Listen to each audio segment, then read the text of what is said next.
merayakan Natal kan apa ya, sebuah kebiasaan umat Kristen seluruh dunia, termasuk kita GBKP. Tapi yang perlu kita gumuli, apa sih yang kita rayakan itu sebenarnya ya? Karena Natal sebenarnya dirayakan tanpa pemahaman makna itu berbahaya. Kenapa? Karena jika kita gagal paham bernatal, maka itu akan berdampak pada gagal persiapan dan gagal pelaksanaan dan gagal dampak, kira-kira gitulah ya. Jadi merayakan Natal ini perlu jelas pondasinya. Merayakan ini kan semacam ritual, semacam kebiasaan kita orang percaya ya, membiasakan sesuatu yang tidak kita pahami maknanya. Nah, itu bahaya sekali. Masa kita membiasakan apa yang kita tidak paham, kita mengulang-ulang segala sesuatu yang kita tidak mengerti, itu bahaya. Apalagi itu menghabiskan banyak dana. Jadi yang namanya perayaan ya, dia berhubungan dengan melakukan satu acara yang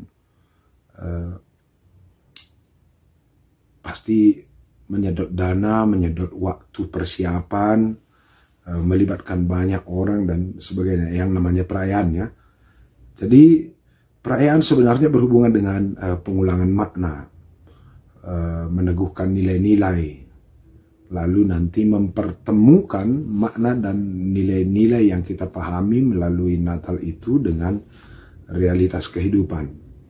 Jadi mari kita cek dulu ini teks-teks yang sudah tadi kita baca, sehingga dari siogendai bahwa dalam Lukas 2 ayat 1-7 dituliskan ize, maka waktu masa pemerintahan Kaisar Agustus pedarat nasada perintah untuk urban sensus. Ini sebenarnya sensus berhubungan dengan pencatatan jumlah penduduk agar bisa disesuaikan proses-proses menetapkan pajak, begitu kira-kira. Jadi Yusuf Ras Maria sebagai bagian dari masyarakat, mereka pun harus ikut mendukung program pemerintah waktu itu. Persoalannya untuk sensus Enda ayat 3 menginformasikan bahwa Yusuf pergi dari Nazaret ke Bethlehem, arkitekan ije kuta kemuliaan. Duganku dia jarang pulang kampung, kalaupun dia tahu bahwa dia adalah kesusuran keturunan Daud. Nanti di bagian akhir akan kita lihat ya, bahwa ketika dia sampai di Bethlehem, ternyata dia tidak menginap di rumah keluarga, entah rumah mamana, mamina, atau bibi bengkila, atau semboyak bapana, begitu ya. Ternyata dia mencari penginapan. Jadi pulang ke kampung tanpa sebuah kejelasan ini pun, ya pasti repot ya. Kita lacak dari peta, itu perjalanannya cukup jauh, itu 140-an kilometer. Cukup jauh ya. Perjalanannya sekitar 3 hari. 2 kali nyebrang sungai, sekali nyebrang danau, lalu melintasi padang gurun yang cukup rumit. Aku kupikir-pikir, luar biasa ini. Perjalanan 3 hari, bicara taksir ya, dilikam saya anak Medan, rasa anak Lau Balang. Kira-kira perjalanan Enda ya dari lapangan Merdeka Medan menuju Lau Balang. Bukan gampang itu, keluar Irdalan. Itu pun kalau kita jalannya 4 km per jam. Lang di 2 km 9 per jam, membutuhkan waktu sekitar 6 hari sampai seminggu gitu ya. Jadi aku nggak kebayang gimana ini si Yusuf ini ngajak tunangannya berjalan 3 harian dalam kondisi hamil. Enda kalau nggak kompak si Maria sama si Yusuf, ini si Maria pe baci ka lo kina don tunangan ku ina na kena lang aka persmi ka nguka kida hendan daw kaku babanar dalan hamil tua lagi. Luar biasa ya. Gimana pula itu Maria menanggapi perjalanan ini ya sejauh itu? Karena secara medis itu nadinggo hamil tua berjalan sejauh ini ibaci keguguran atau mungkin melahirkan nggak jelas di tengah jalan.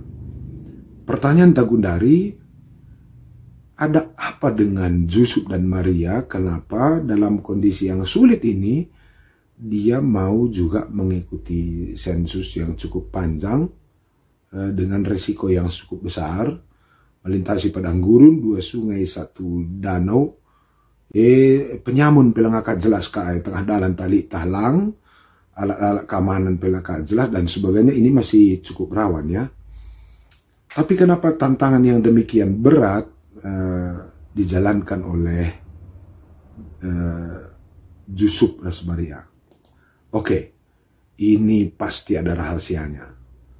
Ya, enda penting. Waktu kita melalakal bas perdalanan kegeluhan enda, iya diberesiko si akap, mana mau kita melakukannya, apalagi itu mengancam nyawa kita ya. Lalu pekerjaan-pekerjaan yang mau kita kerjain ini pun belum jelas. Apa yang terjadi di tengah jalan, proses-prosesnya.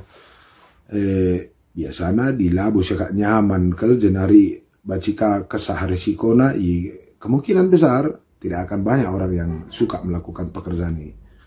Apa rahasianya? Yang pertama dulu dalam teks sebelumnya bahwa Tuhan sudah memiliki rencana besar bagi keselamatan manusia.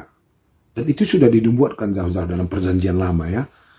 Maka disuruh Tuhan malaikat jumpai Maria bahwa dia akan mengandung seorang anak laki-laki. Namailah dia Yesus. Ada yang juga dalam teks lain disebut Immanuel, juru selamat dunia.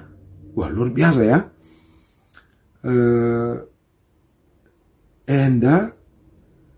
Maria mendapatkan anugerah Tuhan, seorang gadis, seorang permata yang belum punya pengalaman apa-apa, tapi dia akan mengandung, kalaupun belum kawin resmi. Hendak nggak masalah ya. Baci benteri kalak pe dihukum Yahudi kalau perempuan itu belum berumah tangga hamil itu bisa dilempar orang sampai mati dengan batu, atau dikucilkan oleh keluarga, atau dikucilkan oleh masyarakat. Risikonya tinggi ya. Ngit kang dahin bas gereja atau di masyarakat dengan risiko seperti ini bisa diusir orang, dipermalukan atau macam-macam. Tapi ternyata Maria mau. Apa itu rahasianya? Si pertama lebih itu karena Tuhan yang memanggil Maria. Dan Tuhan berkata, kupilih kamu. Arah kamu kari tubuh juru selamat dunia. Ini luar biasa ini. Melalui Maria, melalui permata, seorang permata perempuan loh ini, dipilih oleh Tuhan menjadi jalan bagi karya Allah untuk menyelamatkan dunia. Dan risikonya tinggi. Ini yang mampu menerima ini hanya iman percaya kita. Lalu kedua, motifnya bukan untuk diri sendiri. Nggak cika pilih di bata kita, cocok naik harga diriku gitu ya. Ini bukan harga dirinya naik, justru ini anjlok loh di mata masyarakat secara budaya. Tapi dia mengimani panggilan Tuhan bahwa Tuhan akan berkarya melalui dirinya demi keselamatan dunia. Jadi apa yang diimani oleh Maria ini menjadi kekuatan, menjadi motivasi dalam menjalani tantangan. Setiap orang yang percaya pada Tuhan dan setiap orang yang meyakini bahwa hidupnya akan menjadi berkat di tangan Tuhan demi kebaikan dunia ini, akan memiliki energi berbeda di dalam menghadapi tantangan hidup. Berbeda kelas jelma, di ngukurkan bana saja sadahina, jenis orang ini tidak akan mau menghadapi tantangan yang begitu beratnya. Jadi iman dan motivasi itu sangat menentukan bagaimana kita bergerak membawa hidup kita ini. Jadi langsung bisa aja kita berefleksi saat ini ya, apakah kita ini sedang hidup bergerak dalam rangka iman dan panggilan Tuhan demi kebaikan dunia, atau kita ini sedang berjuang mati-matian hanya untuk diri kita sendiri. Wah, kecil kali nih. Rugi bagian geluh. Sekali cetang geluh masa untuk diri aja ya, nggak terakap sama siapa-siapa. Larguna manisi pekokap kegelun si bagai berguna. Dari sisi Yusuf, wah, dia pun dapat tunangan mengandung, tapi labor kita kan ianggor jabu. Bagi seorang laki-laki menerima kondisi ini agak rumit juga ini. Masa pacar kita sudah mengandung, kita belum berumah tangga. Bicara si baba pe rumah bacikan kita benterin na de bapak ante na pelawas na atau peburu anak kuta. Enanggo pasti ada pondasi-pondasi yang benar membuat dia kuat menerima situasi ini. Ternyata si Yusuf juga menerima mimpi. Tuhan datang lewat mimpi dan berkata bahwa tunangannya itu adalah orang pilihan Tuhan yang akan menjadi alat di tangan Tuhan untuk membawa berkat bagi dunia, bahwa Maria akan melahirkan anak Allah, Yesus Kristus. Jadi kunanenda antara Yusuf dan Maria adalah mereka yang benar-benar mengimani Tuhan, dan dia menyerahkan hidupnya demi kemuliaan Tuhan dan demi kebaikan dunia, bukan untuk dirinya sendiri. Jadi sudah kita lihat rahasia-rahasia orang-orang yang mampu menantang persoalan dan mau bergumul setia dalam setiap tantangan itu, karena orang memiliki iman bahwa Tuhan itu memilih dia bekerja melalui dirinya demi kebaikan dunia, bukan untuk kita. Di si tangkap pesan Enda, kita sudah akan mengerti apa itu Natal sedikit ya. Kalau begitu, dari cerita ini perlu si refleksi, pertanyaan refleksi bagi diri kita. Kalau inilah ceritanya si kitab Lukas dan PAT ya, apa yang mau kita rayakan dari cerita ini? Cukup ngeri juga ya kalau kita nggak paham cerita ini lalu kita bikin perayaan dengan dana besar, rende-rende, nyanyi-nyanyi, mendekor-dekor, tapi kita nggak tahu ini resikonya besar kali nih si Maria dengan si Yusuf. Mari kita tanya, apa yang mau kita rayakan ya? Apakah tindakan Tuhan yang mau kita rayakan lewat teks ini?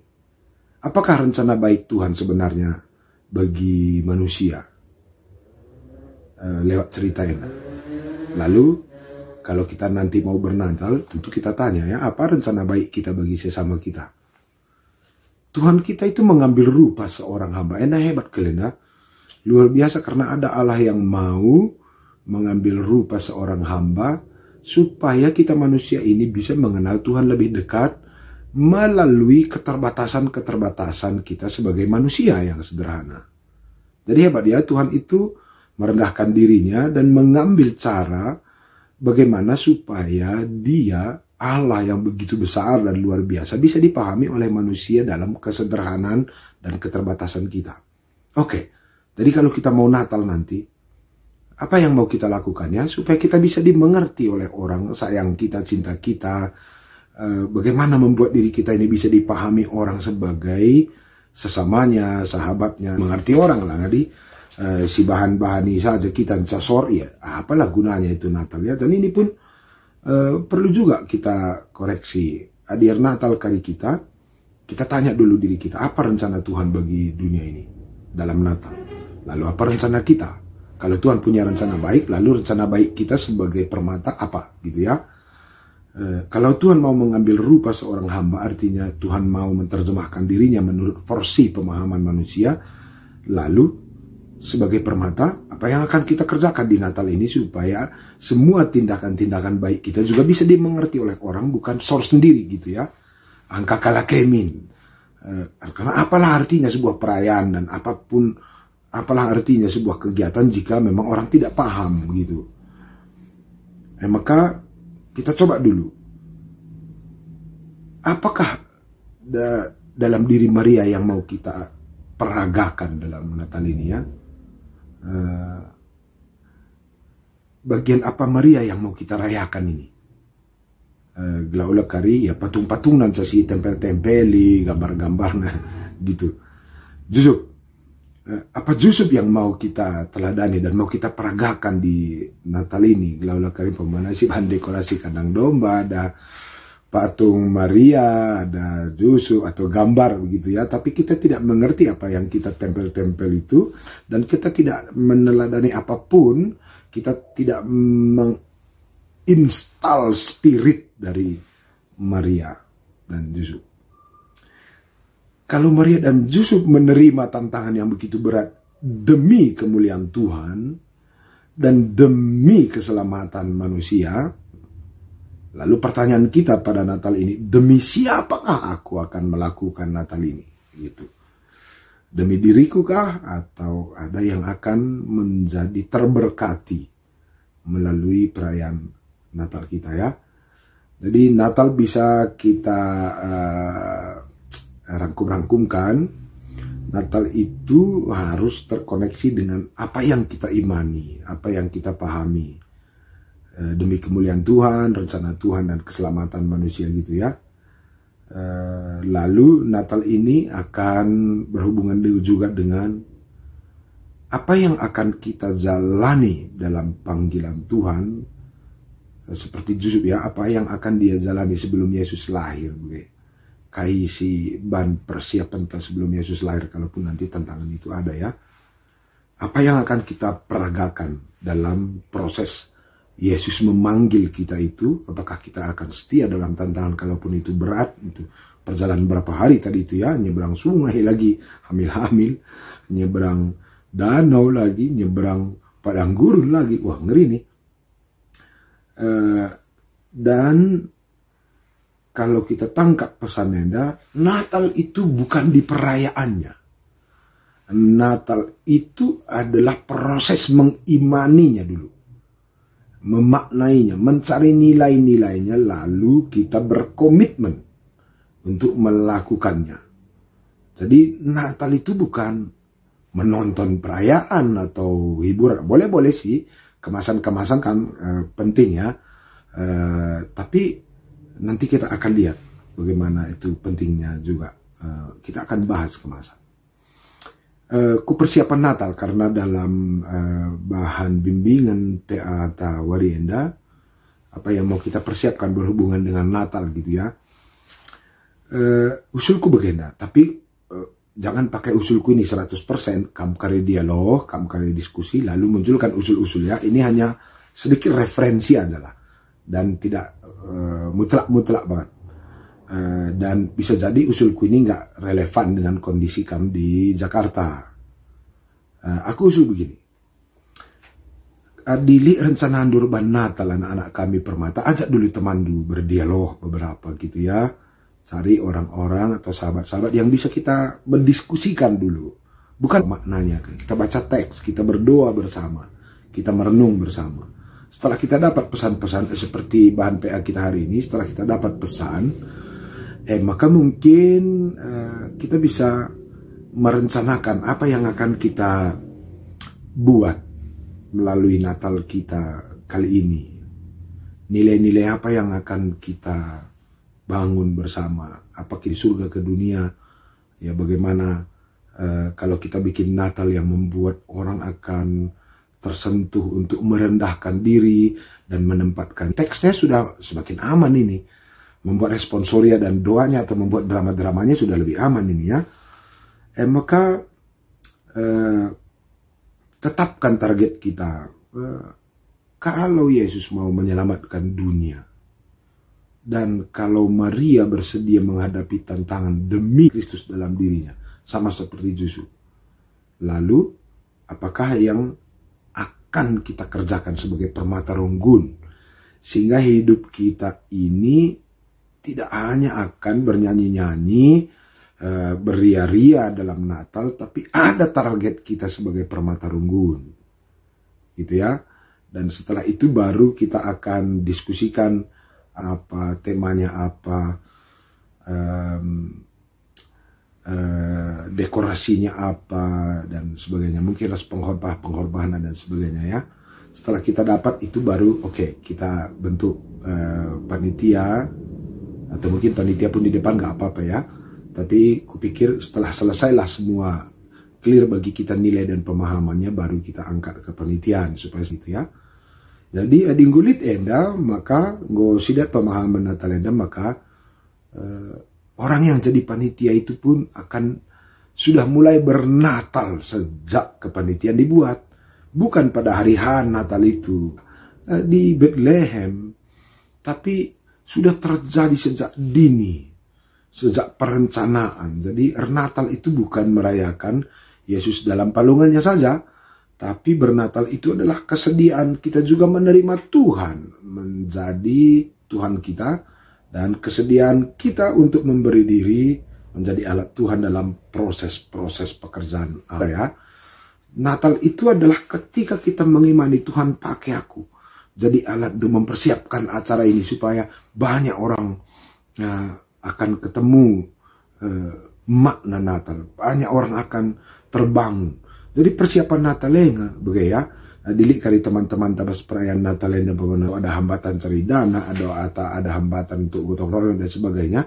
Kita sudah melihatnya dalam kerangka seperti Yusuf dan Maria melintasi padang gurun, melintasi data, nggak ada teman rapat, nggak lengkap teman kita berdialog, nggak lengkap teman kita gotong royong, lengkap teman kita cari dana. Disitulah padang gurun Natal itu, dan disitulah Natal. Ketika nggak ada tempat bagi kita seperti Maria harus di kandang domba melahirkan anaknya, juga hanya dibungkus dengan ampan-ampan di pelangkah. Di sana tidak ada kehormatan. Anak yang dinanti-nanti dan dia spesial begitu ya, di lahir anak tertua. Ternyata Yesus nggak spesial kok. Maka di Karibas kepanitiaan Natalenda kampe terpaksa tidak punya tempat, tidak punya sambutan-sambutan luks, tidak siang secara kemanusiaan. Kadang-kadang kita rindu, ya nggak apa-apa, itulah Natal gitu ya. Jadi Natal itu bukan tanggal 25-nya, tapi mulai hari ini, mulai persiapannya, dan nanti sampai selesainya. Dan bukan hanya itu, dampaknya bagi orang. Dampaknya bagi orang, itu pun harus kita bagi orang ya, kita persiapkan acaranya, tata ruangnya, dekorasinya, lagunya, komitmennya, atau sambutan-sambutan kita, supaya orang mengingat, oh ternyata Tuhan itu punya rencana baik. Dan kulihat teman-temanku permata Runggun ini mengimani bahwa dia dipakai Tuhan kalaupun berlelah-lelah untuk demi kebaikan kami. Dan kulihat juga teman-temanku Runggunenda, percaya kali dia sama Tuhan, kalaupun mungkin mereka nggak dapat apresiasi, nggak terlalu begitu mulus, nggak dapat begitu 100% dukungan, supaya orang pun akhirnya mendapat pesan Natal dari Yakap kami, bahan PA sekalian untuk kita bahas.